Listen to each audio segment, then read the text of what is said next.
dowladda Soomaaliya ayaa markaasi isku dayaysa inay xadido arrimaha ku saabsan hadda barakicinta ee dhulalka inay markaa warbaahinta ay tibiso oo warbaahinta markaasi gudaha la qabanayo afka qaarkoodna sidoo kale dowladdu ay sameynayso in ay markaasi caburin ay ku sameyso si aan loo tibin barakicinta iyo cagafta lagu wado shacabka ku nool magaalada markaa ee Muqdisho.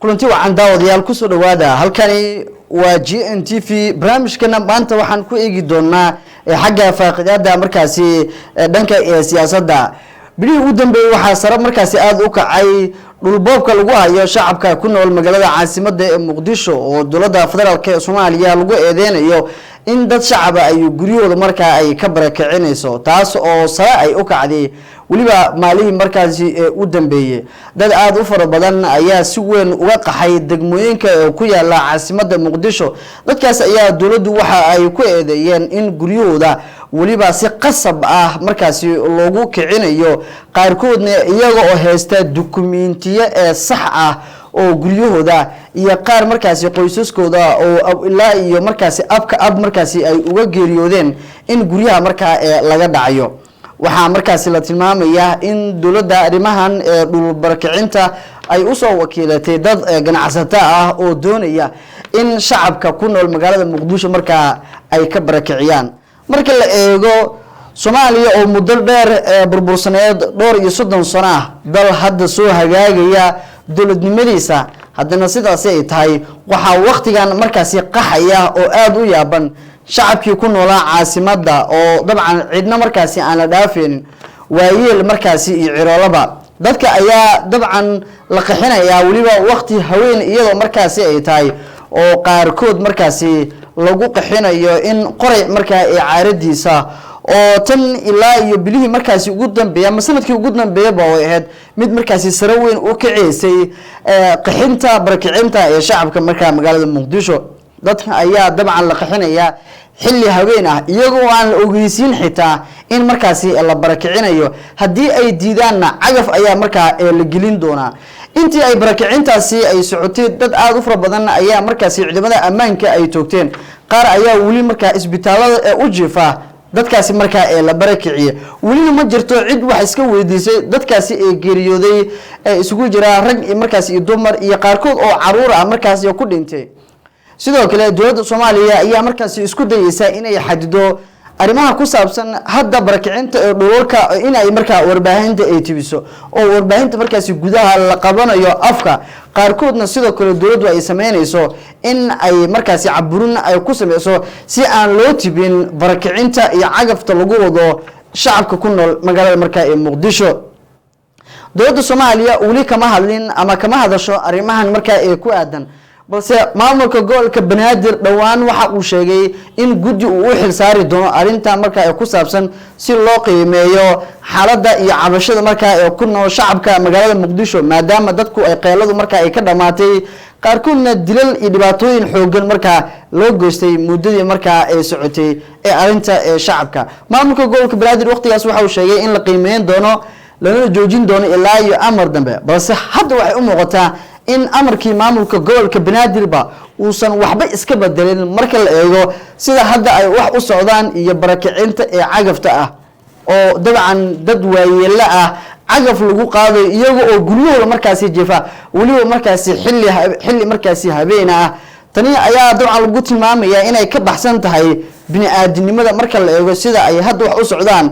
iyo maamulka dowladda uu hogaamiyo madaxweyne Xasan Sheekh Maxamuud oo lagu eedeynayo barakicinta markaasi shacabka. mucaaradka ayaa si weyn arintan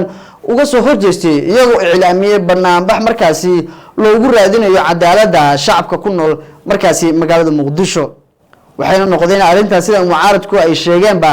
mid markaa xargaha goostay dowladana loo baahan yahay in markaasi dadkan ay nidaam markaasi u marto marka la barakicinayo tani oo u muuqata in nidaamka saxda ee loogu talagalay habka barakicinta qaabka dadka loo barakicinayo maadaama dowladdu ay ku andacoonayso iyadu in dhulalka dadka shacabka ay degan yihiin dhul markaasi dan guud ah oo dhul dowladeed ah balse marka taas laga soo tago ma muuqato nidaam sax ah oo sharciyeed oo loo marayo xitaa dhulalka dowladdu haddii ay leedahay ama dadku ay ka barakicinayso. maxaa yeelay marka ay dhul dowladi ay leedahay waxaa loo maraa process kala duwan oo dabcan habraacyo kala duwan si dadka la barakicinay xitaa loo sameeyo deegaano kale oo dabcan inta ay heli karaan hoy kale markaasi ay ku noolaadaan. balse haddii ay sheekadu ay tahay qoray iyo xabad ayaa markaasi kugu kicinaya oo gurigaada waqti xilli habeen ah ayaga iyo dhammaan qoyskaagana cagaf ayaa idin marsiin doona. ma aha wax markaasi suurtagelaysa inkastoo arintan ay si weyn uga hadleenba hay'adaha markaasi bini'aadamnimo ama kuwa xuquuqul insaanka ay si weyn dowladda Soomaaliya ay ugu dhaleceen tallaabooyinka ee noocan ay qaadayso. Soomaaliya oo aan ognahay dal muddo dheer burbursanaa balse hadda soo kabsanaya haddana dadkiisii weli markaasi ay qaxayaan. ma jirto magaalo qaxooti lagu noqon karo laakiin magaaladaasi hadda waqtigan waa Muqdisho, magaalo soo kabsanaysa balse dadkeeda ay qaxayaan. dowlad soo kabsanaysa laakiin xaaladdu waxay noqotay in dadkeedu weli ay yihiin kuwa barakacyaal ah oo cidna markaasi aan loo aabiyeelin. ganacsataduna waxay noqdeen kuwa ugu horeeya ee waqtigan iska horkeenaya duminta shacabka iyo markaasi dowladda maadaama dowladda madaxweyne xasan sheekh maxamuud waqtigan ay tahay cadaadiska ugu xooggan ay la kulmayso uu saneeyay mid siyaasadeed balse uu yahay midka kaga imaanaya shacabka reer Muqdisho oo ku aadan arinta barakicinta dhulka markaasi Muqdisho. haddaba tani waxa ay kula tahay iyo Soomaaliya oo soo kabsanaysa iyo shacabkeedii magaalada caasimadda oo ah isha markaasi wadnaha ee dalka haddana markaasi laga barakacayo. maxaad adiga daawade aad kan ku qiimeeyay qaybta hoose aragtidaada inuu leeyahay waxaan filayaa inaad muuqaalkan meel dheer aad gaarsiin doontaan like iyo markaasi dhanka ee sharta sidoo kale halkan aad inagula saaxiibi doonto si muuqaalada kale markaasi soo socda xiisaha badan ee aan kaga hadli doono markaasi arrimaha kale ee siyaasadda aan halkan marka aad kaga daawato. aad ma sintiin